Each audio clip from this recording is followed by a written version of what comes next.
Hometown Family Radio's Coyote Country and the Snooze Buster Morning Radio program with a fun little coffee club extra today. And Josh, we have a guest, David Hancock from Rootline Coffee Company, joining us today. David, welcome. Oh, thank you so much. I appreciate being on the show. Yep, Rootline Coffee. We're here to kind of tell your story today. And I wanted to tell our story a little bit for some of your folks. We're a couple of radio guys. We've been a morning show team here in southwestern portion of Nebraska for coming up on close to 10 years, I suppose. Yeah, 2024. So we're in 24 to be 10 years. And we just, being a radio station, we enjoy drinking good coffee. And we scour the country looking for different coffees to try. And one of our listeners suggested Rootline, and so that's kind of how you and I got together, and so wanted to learn a little bit about you. That's awesome.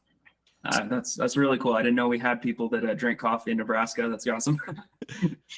All over the country. So yeah. Rootline Coffee. Let's talk about the story. Who are you and where are you from? Yeah. So our coffee company is owned by a mission organization. So we are missionaries, and we do missions in Mexico and Nicaragua.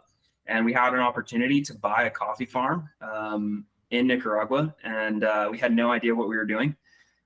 So we purchased this farm, and we've never been farmers before, and kind of just brought it to life.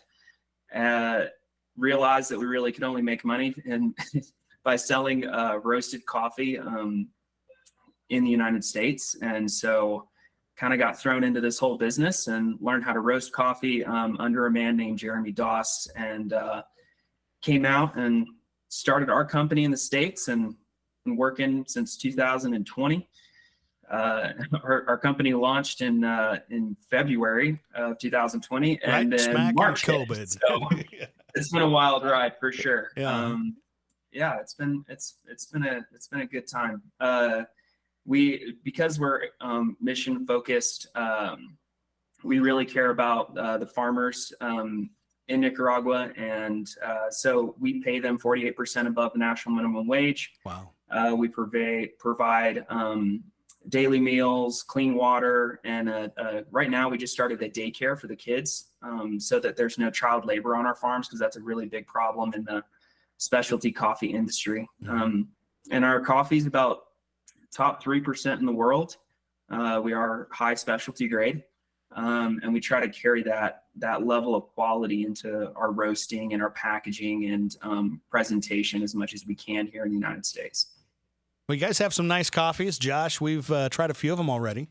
Yeah, we ended up being able to try the espresso, the dark, and the medium dark, and now we're on the natural. Natural right now, yeah. And I tell you what, this natural, when we both tasted it, we were like, okay, this is like either Nicaraguan or Ethiopian, because it has that nice little fruity, like peaberry, blueberry taste to it.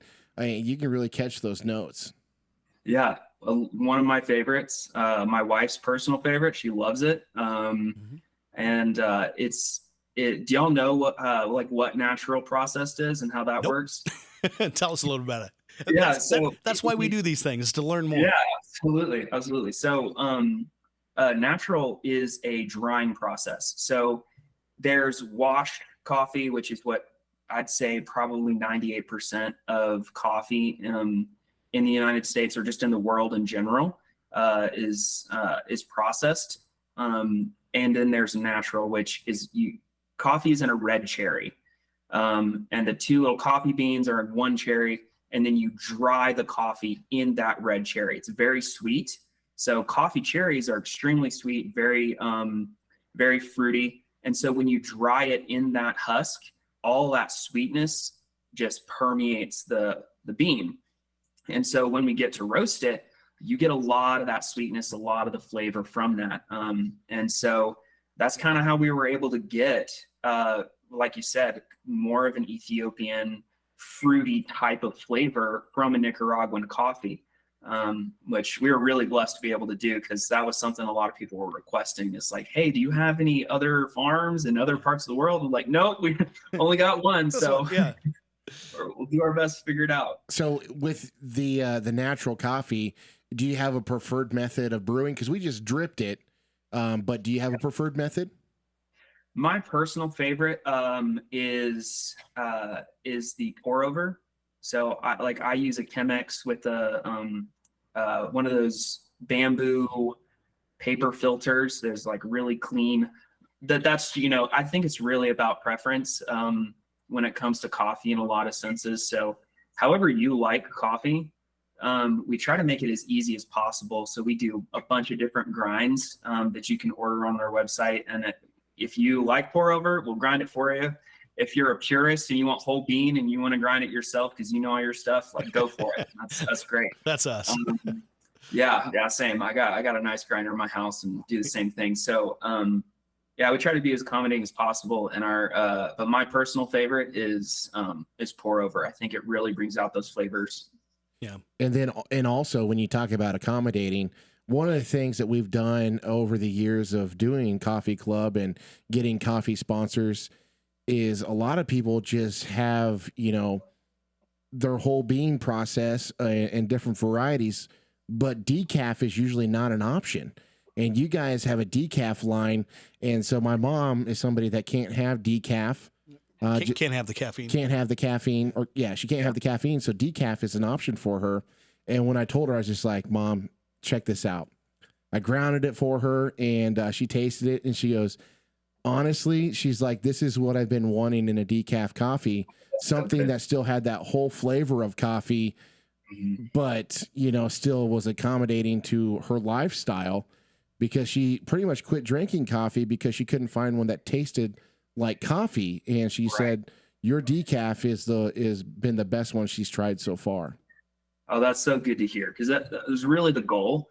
Because the main complaint I have from people that can't have caffeine, my grandparents and several other people, even heart conditions, they can't consume caffeine, but they still love coffee.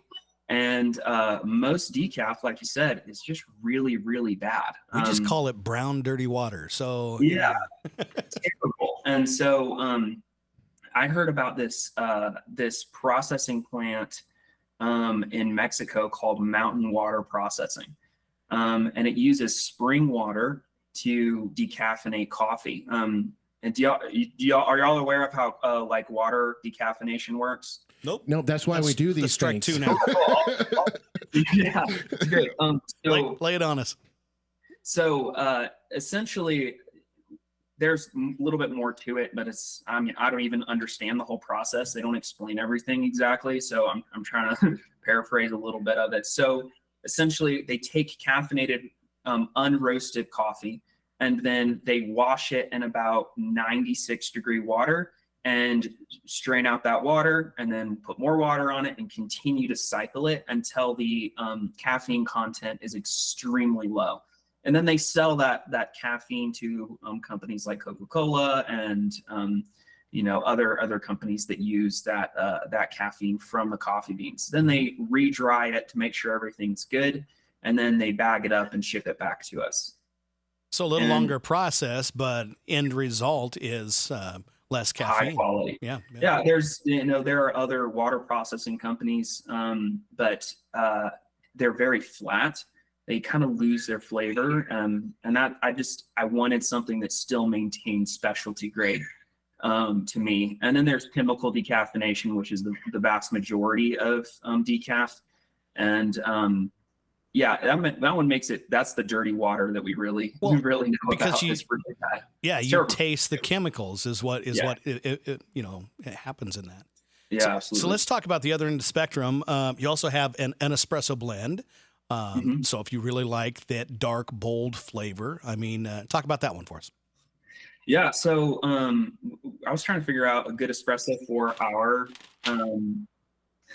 yes.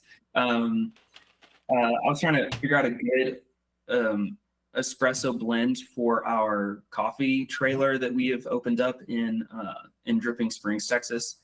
And I couldn't get it quite right. And so I was like, all right, I'm gonna blend all of our medium dark, and light roast in different ratios to come up with a really balanced flavor. And so, strangely enough, it's primarily a medium roast. Okay. The supplemented with a with dark and medium dark and a little bit of light to give some of that sweetness to it. And that's not very normal. Most espresso is very dark, pretty oily, Almost which bitter. I'd consider it a little bit over roasted, most espresso, because I just don't like bitter, and I want it to taste like dark chocolate with no bitterness, dark chocolate or milk chocolate. So our espresso, when you drink it, I think the number one comment is it's bold, but it's not harsh, it's not bitter, it's not sharp at all. And that's the goal. We gave it some high marks first time we tried that one, didn't we? Yeah, you could really tell like the nuttiness coming out of that amaretto, and then also the chocolate. When you say buttery chocolate, that was like spot on, because that's what we got. We looked at our cup and we seen the little oil in it, and we got, did that little coffee happy dance. Yeah, that's great. There's two words you can put on your packaging to improve sales: butter and bacon. Yeah, that's true. This is true. This is very true. Yeah, I mean, we can roast for multiple different flavors. The vast majority of people, they like chocolate, caramel, butter. Like, these are the things that people like, dessert flavors. Right. And then you have a little bit of people that like those fruity flavors. I think blueberries and coffee actually taste really good. But that's pretty much an acquired taste. A lot of people are not super into that. And so, I once tried a coffee that was savory and tasted like squash, and it was not my cup. Not about it. Well, you guys have a great website too that people can always go and check out, and we've kind of partnered with you this week in Coffee Club, and all week long where you got some special discounts too, to be able to get people out here some good quality coffee. And your guys' website, easy to find and easy to navigate. I appreciate it. Thank you. We worked real hard on that. Well, let's step aside from coffee real quick. Okay. So for David, what are things that you like, and what are some of your other passions? Oh man, I am very much into just like personal hobbies, things like that. Sure, you bet. Yeah. Yeah. I am an outdoorsman. I backpack, I overland, build off-road rigs, and I go camping for days out into the woods and things like that, hunting, fishing, things like just Texas things and South Dakota things. Now I live in Rapid City, South Dakota, and this is where our main roastery is. We love it out here. It's just a blast. And we're very involved in our church, and it's pretty much most of my life. I want a ranch one day, but right. I got a big yard that I have chickens in. That's pretty much pretty much what I do and who I am is I love nature and love the Lord, and like roasting coffee and love people. Well, hey, amen to that. That's good priorities right there. Rootline Coffee Company. What's the website? And folks would like to learn more about you, they can do a lot of that there. Yeah, absolutely. It is rootlinecoffeeco.com. And you can, I think the best deal out there is our subscriptions. So if you subscribe, you can get bulk discounts and frequency discounts. So the more you buy, the more you save. Helps us out and helps you out. And you guys have this really easy 3-step process of building a box. Yeah. What's that about? Yeah. So I selling things is hard. Everybody's got their own thing. And so I really wanted to bring specialty coffee to people who didn't understand specialty coffee. I wanted to kind of demystify it and make it something that the average consumer can have. And a lot of people start off with Folgers, just regular That's a bad regular word Yeah. around normal here. coffee. You know what I mean? And so $16 for a bag of coffee is pretty steep for a lot of people, but our cost is a lot higher. So I had to figure out a way to bring the cost down where we can actually still run our business. Mm-hmm. And so I tried to bake in as many cost savings for our customers as possible and make it as simple as possible.